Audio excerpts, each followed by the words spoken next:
Dear Father, on behalf of everyone present today, we thank you for the chance to unite and contribute our best efforts to this community. Grant each of us the wisdom and guidance needed as we make our decisions. We seek your blessings from all of our residents and businesses of Taylor Mill. Amen. Amen. I pledge allegiance to the flag of the United States of America and to the republic for which it stands, one nation, under God, indivisible, with liberty and justice for all. Okay, good evening, everyone. I'd like the minutes to show all the commissioners are present.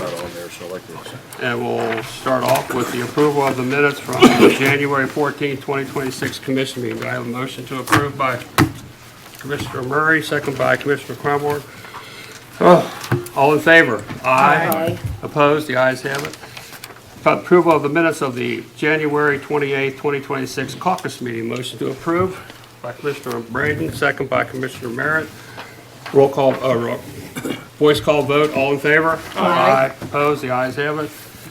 All right. So any guests that want to speak to address the commission? Yes, actually, Mayor, folks, I have a couple of special guests here this evening. Okay.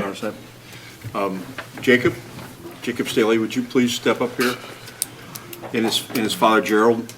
Jacob goes to Scott High School?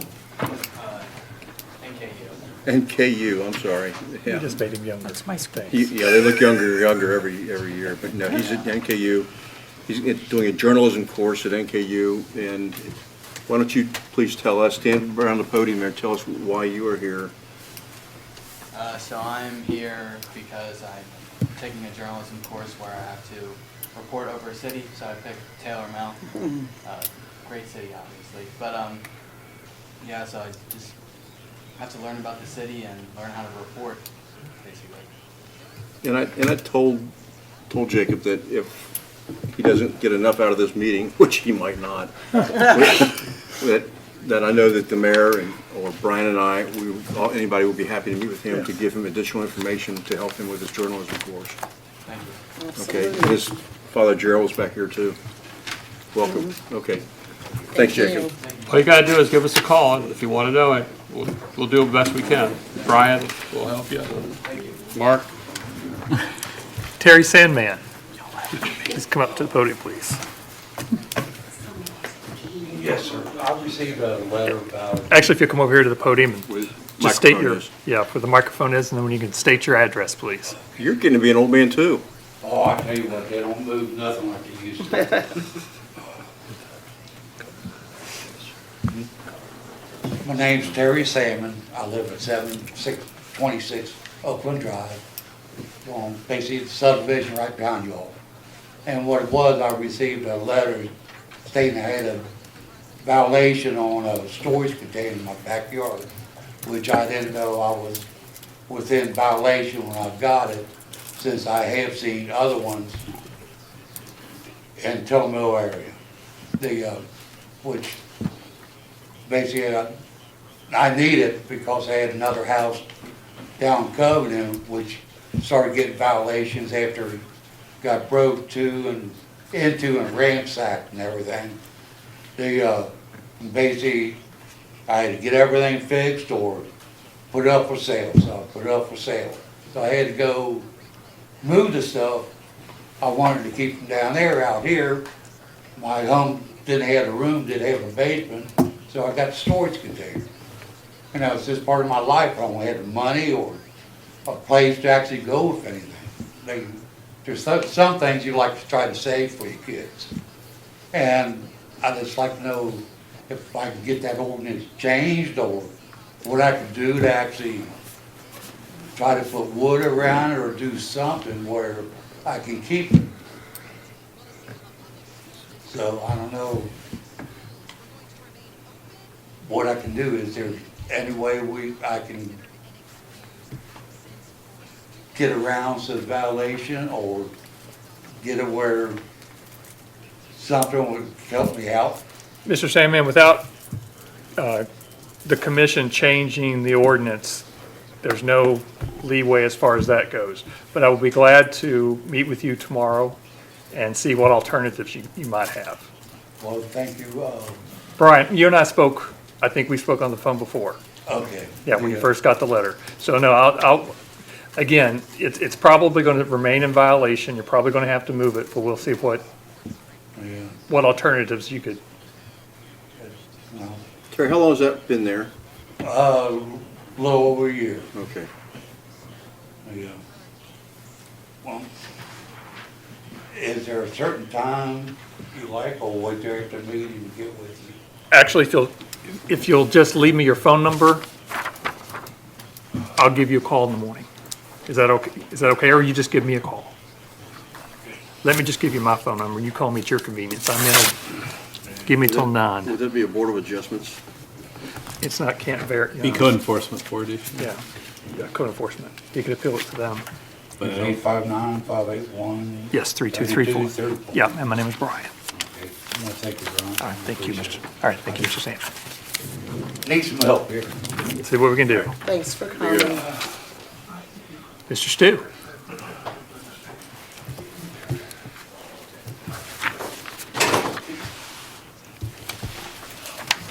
Stu Bounds, 5400 Chevrolet Court.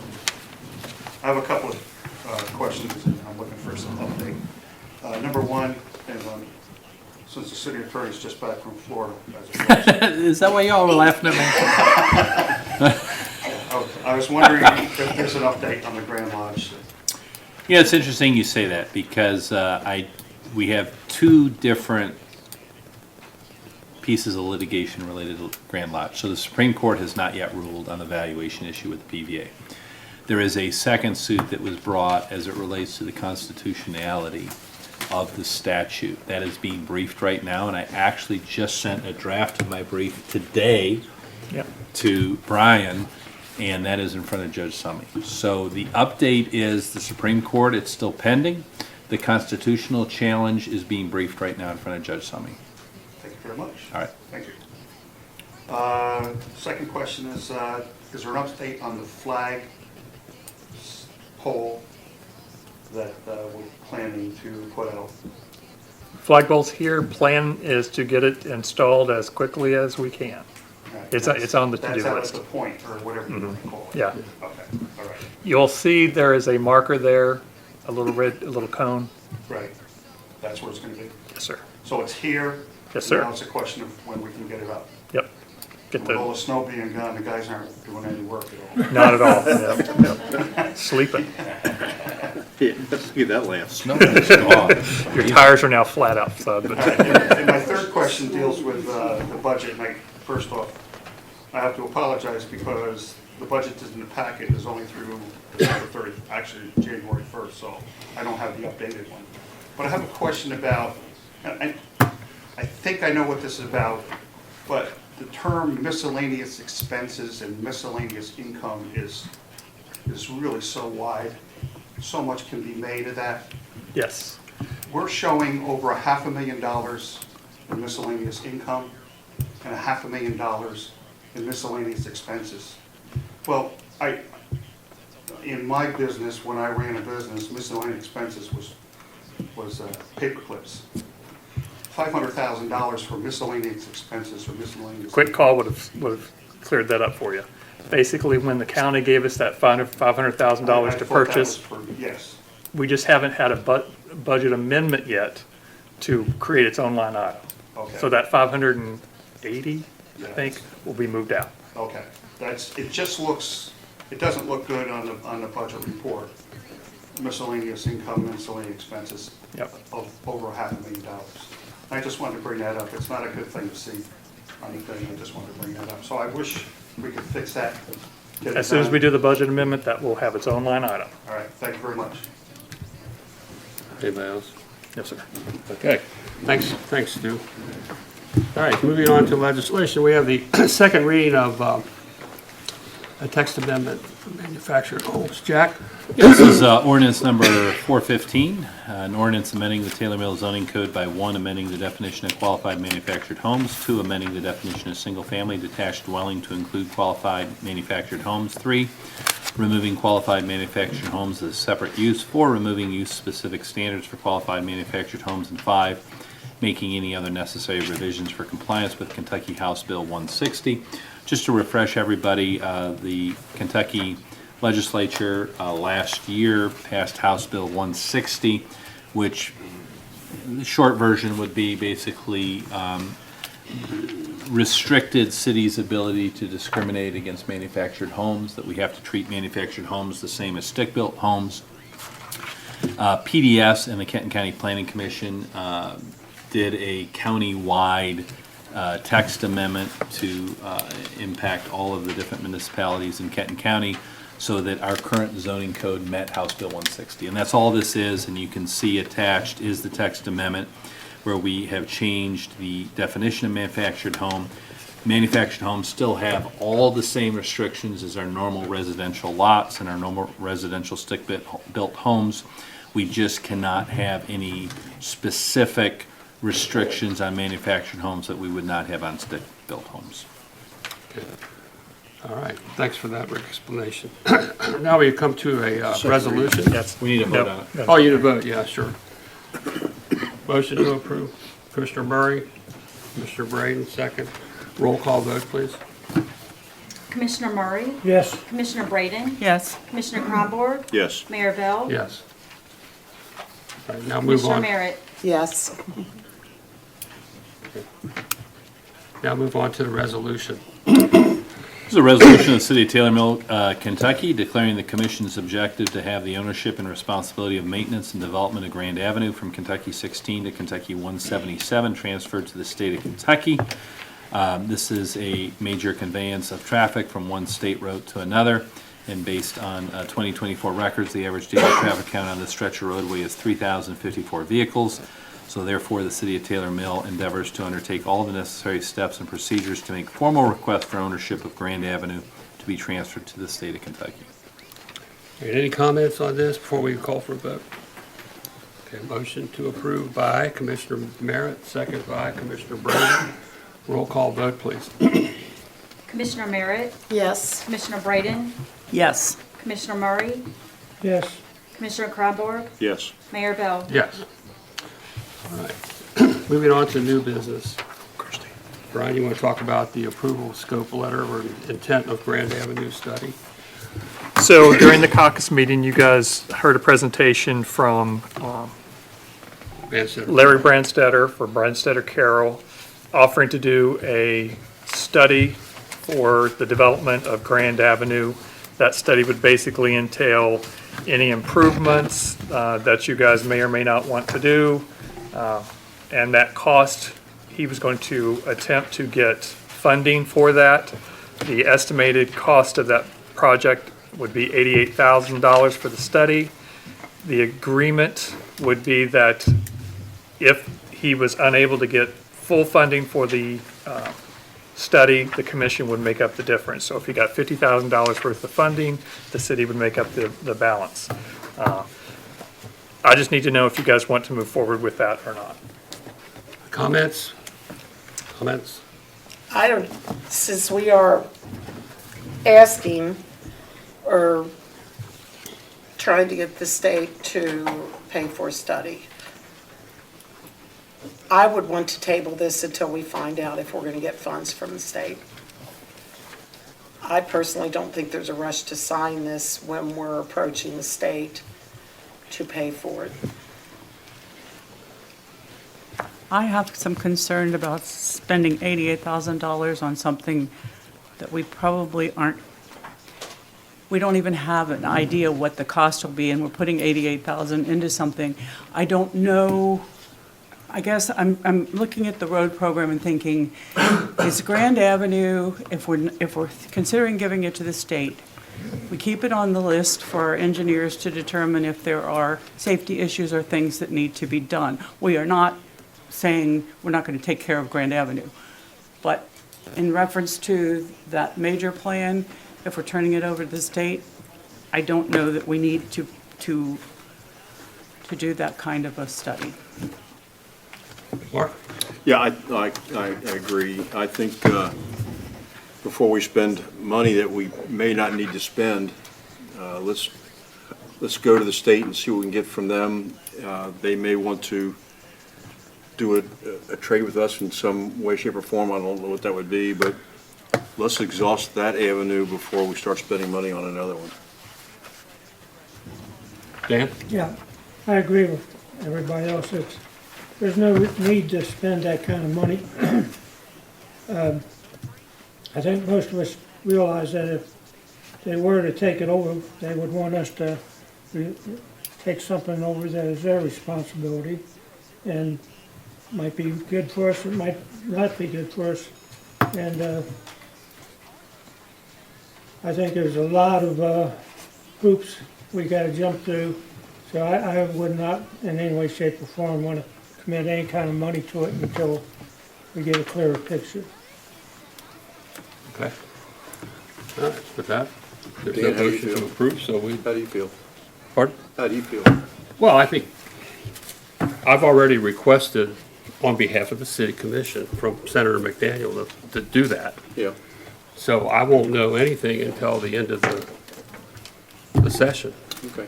He knows that we want to do something with Grand Avenue. Sure. He knows we need some, before you can go to the state and get any money to actually fix it, you have to have what's wrong with it, and that's what that would be for, this $88,000. So if the city gets that appropriated by, similar to what we did with Wolf Road, if that's appropriated, then we have the money that the state will be providing us through the Kentucky Infrastructure Authority, which is what the sewer money came from. So just in a viewpoint, we could certainly table this until we find out, for sure. But that's what it's all about. I do have a question. Okay. So are we doing this study to make this a connector road, or are we doing it just for the purpose of fixing Grand Avenue? You asking me? Yeah, well, whoever, I don't know. So I'm just- Grand Avenue is already a connector road by virtue of its designation through OKI. Okay, So it already has that status. What we were trying to do, I say the city's trying to do, is how do we fix it and who pays for it? Rose makes a great point. If the state would take it, that'd be wonderful. Usually when they take something, they want to give you something. What did Bob Yeager say to you when you asked him about it? Do you remember? Yeah, what do you want to trade for it? Yeah, that's what the first thing he said. Yeah. So that's the dilemma, if you will. And I sort of know, read between the lines what Bob wanted to do with that. He wants us to take over Taylor Mill Road. I think this is a unique situation that is connecting two state roads. Major thoroughfare. We have, Taylor Mill has forbid trucks to be on there. That's why these semis have to go to Riddy's Corner and make that horrible turn. So it appears that Covington would be thrilled if the state took it also and would allow roads through. I think this is a unique situation that possibly for me, hopefully we don't have to do an exchange.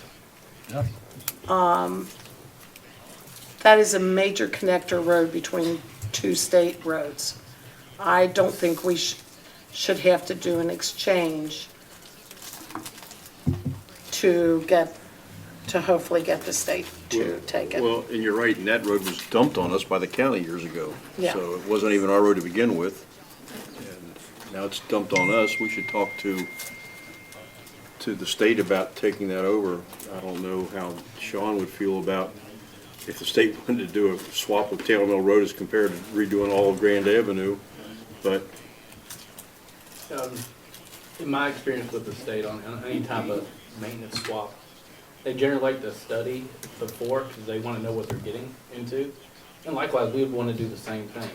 Like if, Taylor Mill Road, you got a lot more asphalt, higher speeds, so there's, more of a risk that associated with a lot more assets along the road. You get more vehicles, more safety concerns, more traffic signals.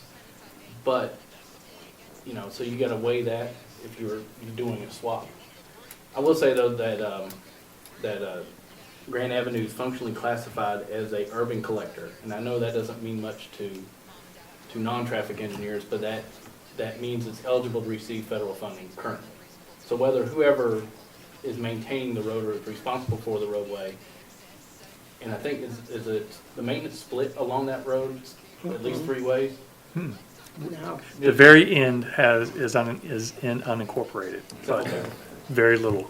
So there would be at least 2 parties maintaining that roadway currently. But any one entity could go after federal funding to make any improvements, including a study. Those applications are open annually through OKI. So anybody can do it now.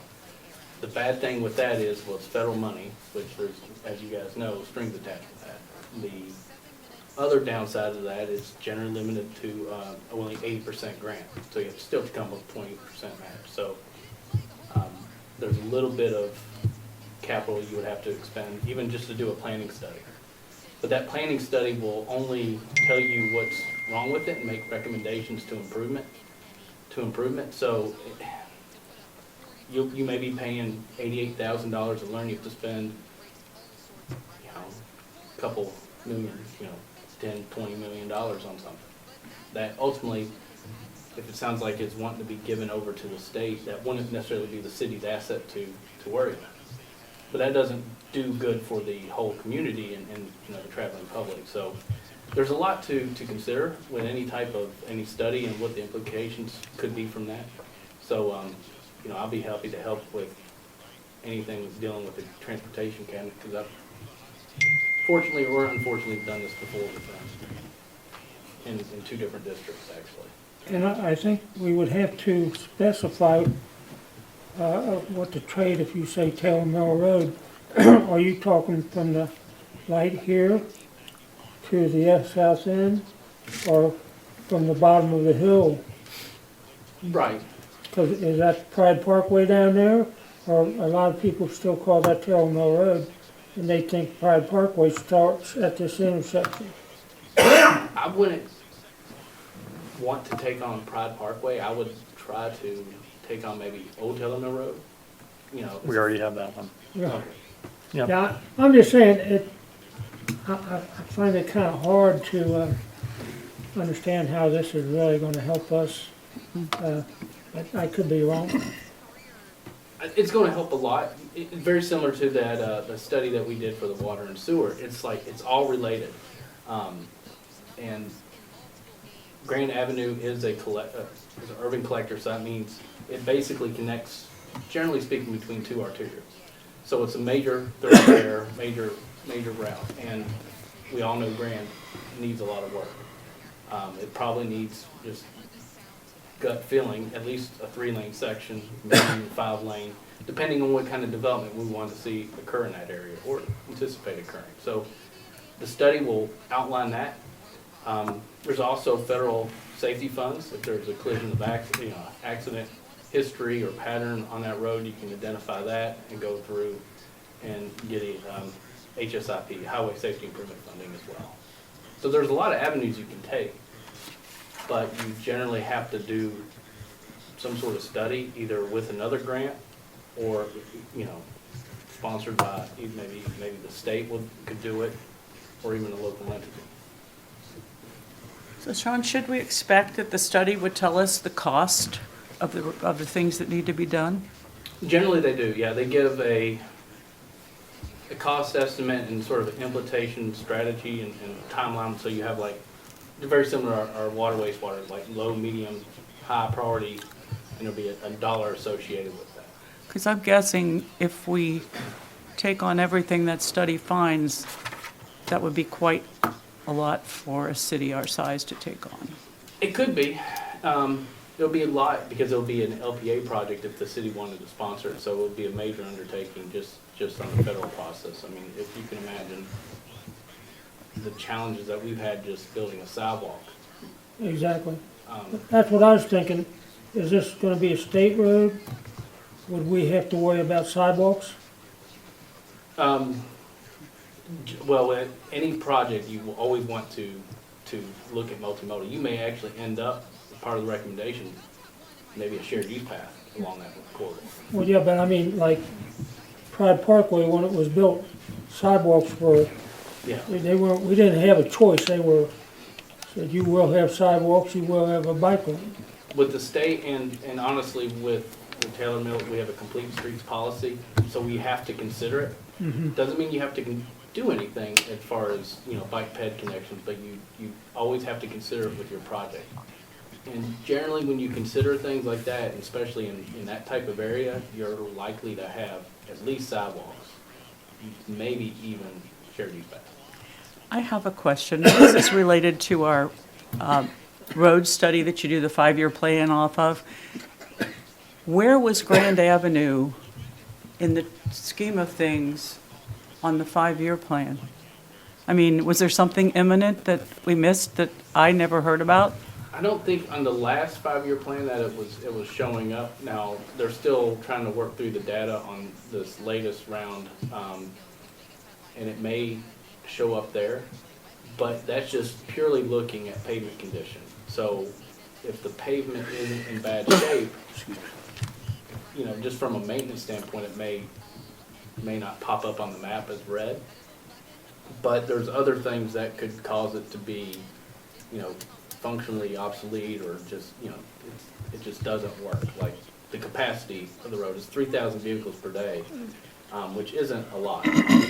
For a 2-lane road, that's more than likely fine. But if there's a lot of driveways, if there's a lot of pedestrians, if there's a lot of accidents,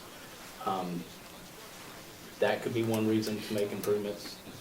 Another could be what the development in area, what's planning to come, very similar to what we did with the water and wastewater. Like, all that sort of has to work together and come together in a study, and then all those numbers sort of roll up into one and say, okay, well, this is the traffic volumes that we can expect on this road.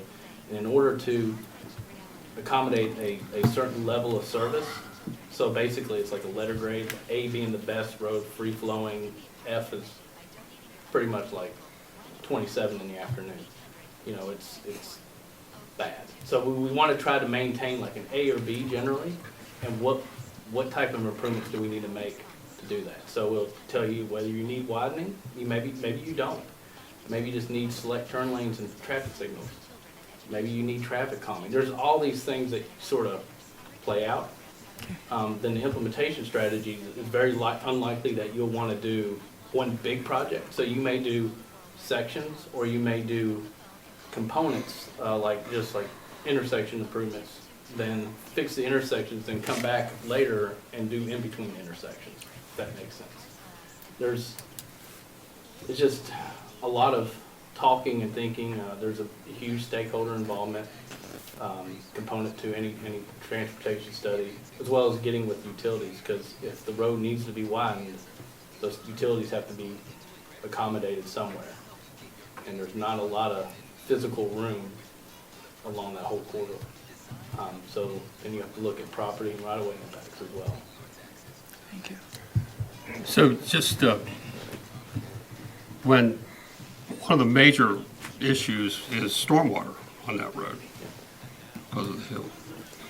And so when you talk about the infrastructure improvements, that would be one that would be necessary in order to move. Excuse my voice, I'm kind of losing it here.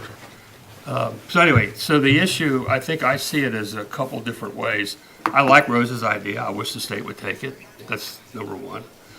Number two, I think seeing if we can get the money funded by the state for the study. That's obviously the best option for us. But I think you need that study. I heard you say that. You need that study in order to advance any other in any direction. Whether you go to OKI with it, or whether you go to KYTC with it. So you need some kind of a platform. And we have a minor evaluation of it that the county engineers did for us. You probably saw that. So we sort of know. The utilities are everywhere on that road. I mean, they're just scattered all over the place. They're not in, any copacetic way. But to me, it's the dips and the dives and the stormwater issue. And all those storms, there's two, as I recall, maybe three, I don't know. I think I remember two. They're all clogged up. So when that water comes down the hill, it just washes across the road.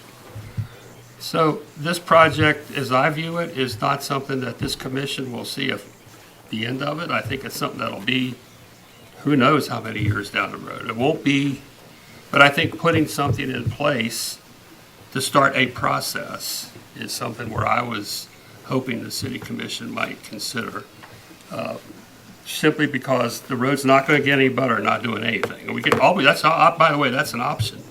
Just don't do nothing. Just let it be what it is. So I'm not sure if that's the best option, but it could be an option. So that's kind of the way I look at how this thing will fall. Again, we have a request into Senator McDaniel, we as commission, on behalf of the commission, to see if we can get it funded, just like we did the sewer study, just like we did the Wolf Road study. So if we get that money, great. If we didn't, then I think it falls on the commission to see if. But one of the things that Branstetter Carroll is good at is getting grants. They have their own grant writer. They can do the federal thing that you spoke about. They can do the state thing that you spoke about as well. So that's one of the advantages of having somebody like Branstetter Carroll doing that, because they have that wherewithal to create a document for grant opportunities. And I agree with you. It's not going to fix us all in one fell swoop. It's going to be done in pieces. Personally, I'd like to see the stormwater issue addressed. And of course that would require SD1.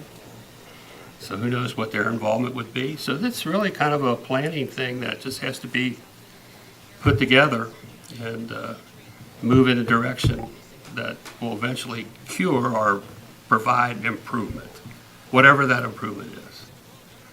We can put what I call lipstick on a pig, we can pave it, but I don't think that really will solve the issues. But I do agree with Rose. We'd love to have the state take it. I think it would be great if that happens. I'll be the first one to say thank you very much, or second one anyway. Rose will be first.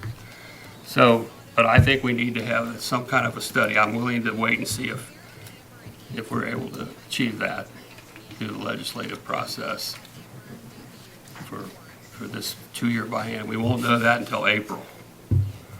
Or whenever, when the highway bill is, the transportation bill is. Yeah. They're talking about it right now. The House has submitted theirs. The governor submitted his. And I think it's going to go right to Senator McDaniel's desk, because he's the one that parcels all this stuff. I think that's the way I get it, because he's the A&R chair. So he has a wherewithal. He's been very good to Taylor Mill. Wolf Road is a perfect example of that. The sewer studies is the next example of that. So this is just a step in the right direction. I don't know if anybody else comment on it. That's the way I So feel. we'll table it until at Make least that motion. April. We make that motion. I motion to table it. Second the motion. Second by Commissioner Braden. Roll call vote, please.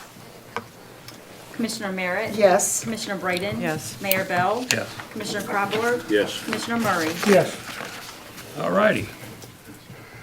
So now we have the interlocal agreement for the Northern Kentucky SWAT team. I guess that's somewhere. Yeah, I think you all have it maybe in your packets. Yes. Yeah, it is. Throughout Northern Kentucky, everyone is signing on to the SWAT agreement, all of the jurisdictions in Northern Kentucky, so it just requires a motion to continue on kind of status quo, frankly. Okay. Motion to approve. Commissioner Braden, second by Commissioner Murray. Roll call vote, please. Commissioner Braden? Yes.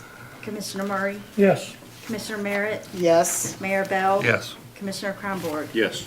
All right, moving on to administrator's report. Have my information in your packets. I have nothing extra to add at this point. Tanya, City Treasurer. Y'all have my monthly reports unless you have something to add. If you have any questions, I have nothing to add. All right. Sean, Engineering. Yes, just a few quick items here. So the Taylor Mill sidewalk, the project that does not seem to move. We're still working with 2 property owners. It sounds like one may have to go to condemnation, and the other, was there a meeting last week or earlier this week with that? Yes. And assume that went well? Yes, and actually, during your report, that's when I'm going to ask them for their approval of what that meeting brought out. Okay. Yeah, so that's where we stand. There was only 2 outstanding properties that we have to negotiate right away before we can move on and submit final plans and go to bid. So Sean, how long do we have to get this string out until we can get this? I mean, wait till the whole condemnation is done, because this has been going on for, what, 5 or 6 years? Generally, you have to, before you can get because the state gives you another piece of legislation to sign, it's a supplemental MOA that's saying now they will give you construction funds. So for them to give you construction funds, you have to submit a right-of-way certification saying that you have received all the, closed on all the easements, all the right-of-way, that whole process is clear. So they generally won't move forward to allow bidding until after all the right-of-way is secured. Now, we may be able to work with District 6 and try to get them to try to burn it from both ends, essentially. But generally, it does get stopped at the right-of-way certification. So if we can show significant progress and say, we only got 2 left, can we at least start to get the MOA drafted? Because that process, generally takes about 2 to 3 months just to push the paper through. So we can try to get that going now. Then once that is been authorized, then we can probably turn around plans and specs and be bid within the next month. So the plans have been final, considering for a while, long while, probably a year and a half. The only thing we would do is update the plans to make sure that nothing changed with the statewide general specifications that we developed the plans under originally. And we have to put in cap notes with a communication of all promises. So anything we, through the right-of-way negotiations that we agreed to, like watering a tree or putting fence around or restoring fence, things like that, that we'll get back from a right-of-way consultant. We'll have to add those notes to the plan to make sure the contractor is aware of it. So that's the last step we have before we finalize the plan. And that won't take long. But it's just the paperwork getting up to that point is, unfortunately, the long time. I know that, I'm sure that all of us get questions all the time about when will sidewalks be going in and completed. And, we keep saying soon, but then we have holdups like this, and basically holding up the whole project from sidewalks from Saddlebrook all the way down to Remke's for 2 property owners that have been holding this project up, and it's been going on for, I don't know how many years, 5 or 6 years. You were kind of mentioning this, but the condemnation process, Jack, do you know anything about it? Yeah, absolutely. So I'll be involved in that, and I just received some information from Brian this week on it, and I need a little bit more information from you so that we can begin that process. The bad news is on the condemnation, and please don't shoot the messenger. I mean, that could be an 8 to 12 month process. So I hope that we don't hold up the entire project waiting on these 2 property owners to do the condemnation action. But as soon as I get the full legal descriptions of what we're actually doing the condemnation on, and I think you had some conversations maybe with the property owners this week? Or? Yes. So one of the property owners, the only issue is they're losing parking. It's right here directly behind us. They're going to lose parking because it's in the state right of way. They ask if their tax business during normal business hours, if they have overflow and they need parking, may they park in our parking lot? All I needed for you guys is to okay that. I'll go back to their attorney and tell them that the city will allow them to do that. Well, first of all, I don't think they have a whole lot of business that would mount up at one time, but Jack, it's a public parking lot. Can't they park in our parking lot if they want to? Yeah, I would think I don't think we can stop them from parking here. Yes. So I think we make that unofficial agreement all day. So you don't need to vote? I can just tell them? I think I agree with Commissioner Kreinberg. I think it's a public parking lot, so I think we just say, yeah, you can park here. If we can get that property done, that would be great. I'll call the attorney tomorrow then. Yeah. And I need this, what Jack was referring to is the legal descriptions for the sections that we need to. Okay. I didn't have those. So are we still waiting, this is the property that's owned by 4 people, right? Correct, We still waiting on finding the one guy? correct. Or That's one what person? Jacko's working on. So, do you have any status on where we're at with? I just found out about this Yeah, pretty no, recently. we just, Yeah, we were trying one last dish effort to Yeah. get them to, I agree with Mark, I mean, holding this up for one gentleman or lady, whoever, we can't find is just, mind-boggling, so we've been, and Mark, we got that loan in 2017. Approval by 9 years ago. OKI. yeah. 9 years ago. Yeah, so this has been You know, trouble. you had to worry about the bats and you had to worry about, That's right, I agree, but still, Historical building. it makes me want to, where is this guy at? I just want to find him. The thing is, we're trying to give them money. Do we know his name? I mean, we do? The guy missing? Yeah. Okay. Or an alias or two, I don't know. Put a call out there. Anybody know Joe Jones or whatever? Well, Jack, how difficult is it going to be to find this guy? I mean, you've got his name. again, I just got wind of this very recently, so we'll get on it and hopefully we can move it a little quicker and then maybe, what I find with some of these is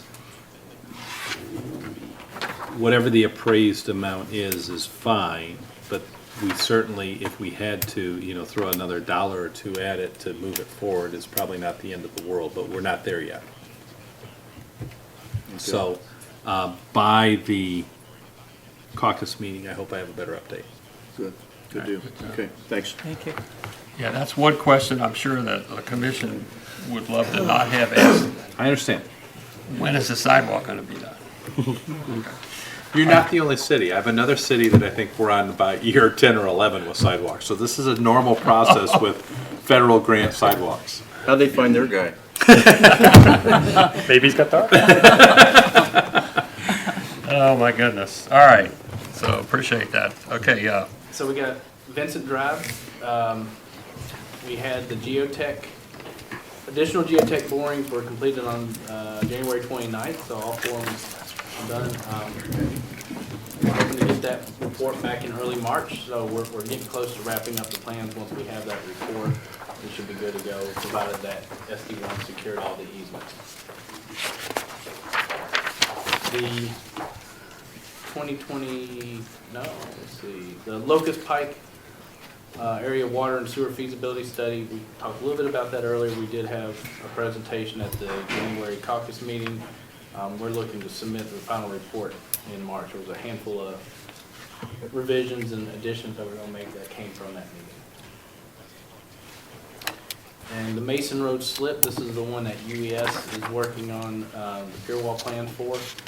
They're looking to, from last I heard, February 20th. So at the end of next week, we should have plans and we can go to bid right after that. And that's all I had. All right, any questions for Sean? Okay. Thank you, Sean. All right, so he just took off. So we'll go to legal. Well, fire, Dan. okay, for the month, we had a total of 86 calls, 76 EMS and 34 fire. Mutual aid given, we gave 4 to Ryland. Mutual aid received, we had 3 from Covington and 2 from Fort Wright. EMS broke down to 22 ALS calls and 15 BLS and 37 hospital transports. Fire inspections, 0, re-inspections, 3. Agency training hours, 126. EMS training, 108. Chief, anything else? That pretty much sums it up. That's all we got, Chief. All right, thank you very much. All right, now we'll move on to Parks and Recreation. Well, not a lot on the agenda, but I'm going to let Christie handle this because she plans the Easter egg hunt and the shred event. That's pretty much all we've had on the agenda. We had a really nice employee appreciation dinner last week, and much thanks to Tanya, Christie, and Brian for that, to show appreciation to all the help here at the city, and it was very nice. I think they enjoyed it. I hope so.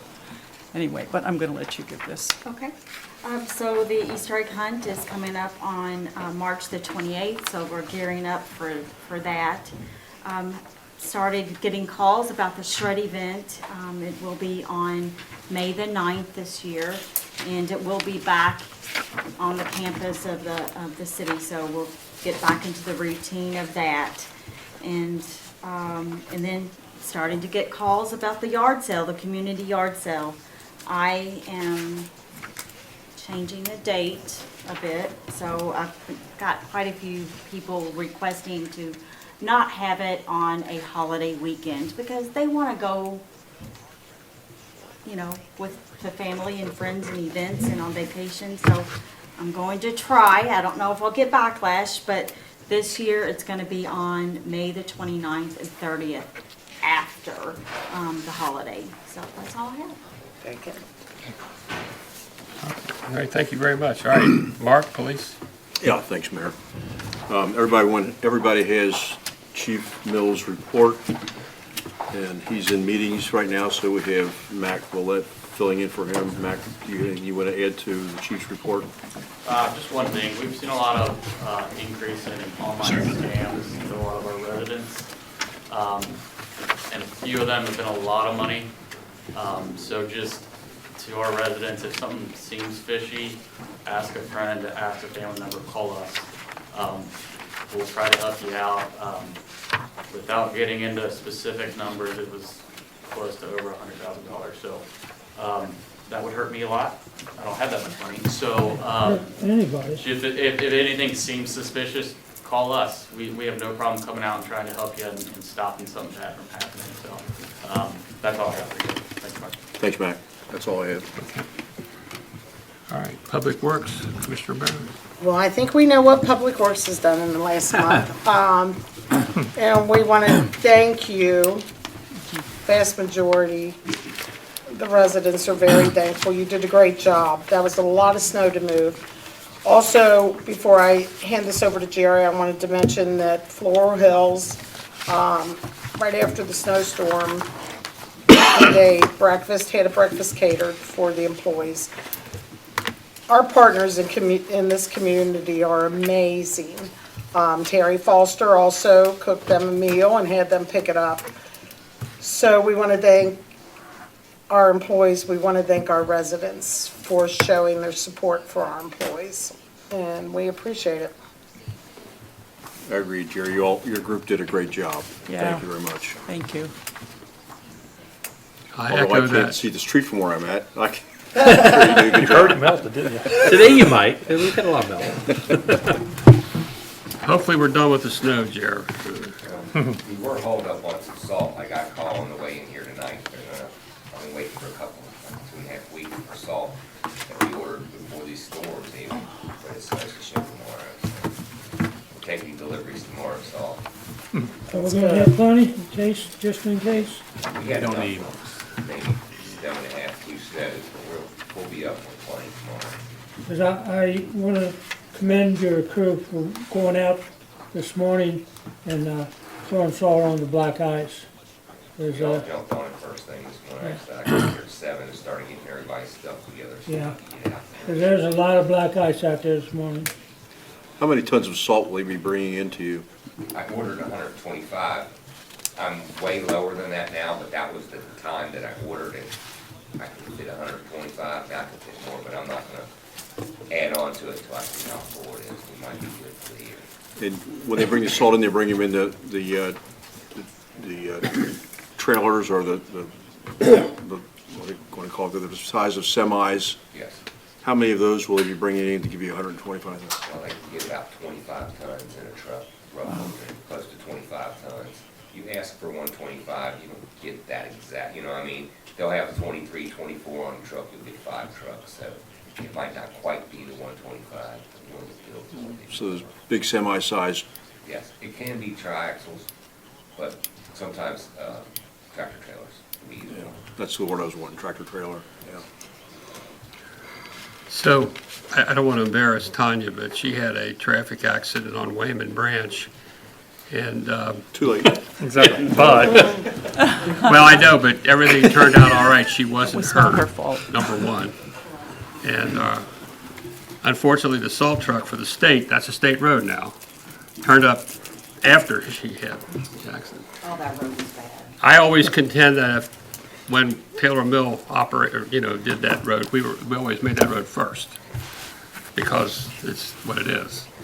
So, I'm glad you're not hurt, and Oh, I'm grateful, yeah. your car was totaled, I understand, so.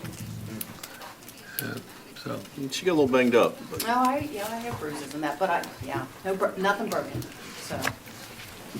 That's always the good ending. The car can be replaced, that's for sure. All right. All right, so any special announcement? The caucus meeting is February 25th, 10 a.m. here. The next commission meeting is March 11th. Any final comments from the commission? Nope. motion to adjourn. Motion to Second that adjourn, motion. second by Murray. Voice call vote, all in favor? Aye. Aye. Opposed? The ayes have it.